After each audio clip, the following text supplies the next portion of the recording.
Madam, ನನಗೆ ಮೊದಲನೇದಾಗಿ air ambulance service ಏನ್ ಸರ್ವಿಸ್ ಕೊಡ್ತೀರಿ, ಏನಿದು ಅನ್ನೋದನ್ನ ಎಕ್ಸ್ಪ್ಲೈನ್ ಮಾಡ್ಬೋದಾ? ಏರ್ ಆಂಬ್ಯುಲೆನ್ಸ್ ಅಂತ ಅಂದ್ರೆ ಒಂದು ಹಾರಾಡುವ ಆಂಬ್ಯುಲೆನ್ಸ್ ಅಂತ ಅಷ್ಟೇ ಅರ್ಥ, ಸಿಂಪಲ್ ಆಗಿ ಹೇಳ್ಬೇಕಂದ್ರೆ.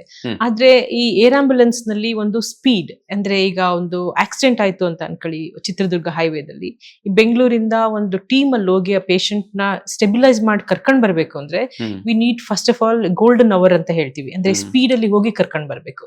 ಎರಡನೇದು ಸ್ಕಿಲ್ ಸೆಟ್, ಅಂದ್ರೆ ಆ ತಕ್ಕಂತೆ ಒಂದು ಟ್ರೈನ್ಡ್ ಡಾಕ್ಟರ್ಸ್ ಮತ್ತೆ ಪ್ಯಾರಾಮೆಡಿಕ್ಸ್ ಹೋಗ್ಬೇಕು. ಅಂತ ಒಂದು ಟ್ರೈನ್ಡ್ ಡಾಕ್ಟರ್ಸ್ ನ ಒಂದು ಹೆಲಿಕಾಪ್ಟರ್ ಅಲ್ಲಿ ವಿತ್ ಕಾಂಬಿನೇಷನ್ ಆಫ್ ಸ್ಪೀಡ್ ಮತ್ತೆ ಒಂದು ಸ್ಕಿಲ್ ನ ಎರಡು ಕಂಬೈನ್ ಮಾಡಿ ಅದನ್ನ ಫಾಸ್ಟ್ ಆಗಿ ಆಕ್ಸಿಡೆಂಟ್ ಆಗಿರೋ ಅಥವಾ ಎಮರ್ಜೆನ್ಸಿ ಇರೋ ಜಾಗಕ್ಕೆ ತಲುಪಿ ಆ ಪೇಷಂಟ್ ನ ಸ್ಟೆಬಿಲೈಸ್ ಮಾಡಿ ಹಾಸ್ಪಿಟಲ್ ಕರ್ಕೊಂಡ್ ಬಂದ್ರೆ ಔಟ್ಕಮ್ ಅಂತ ಏನಿದೆ ಅಂದ್ರೆ ಅವ್ರ ಗುಣಮುಖ ಆಗೋದು ತುಂಬಾ ಎಫೆಕ್ಟಿವ್ ಆಗುತ್ತೆ. ಅದಕ್ಕೆ ಈ ಏರ್ ಆಂಬ್ಯುಲೆನ್ಸ್ ನ ಇಂಟ್ರೊಡ್ಯೂಸ್ ಮಾಡಿರೋದು.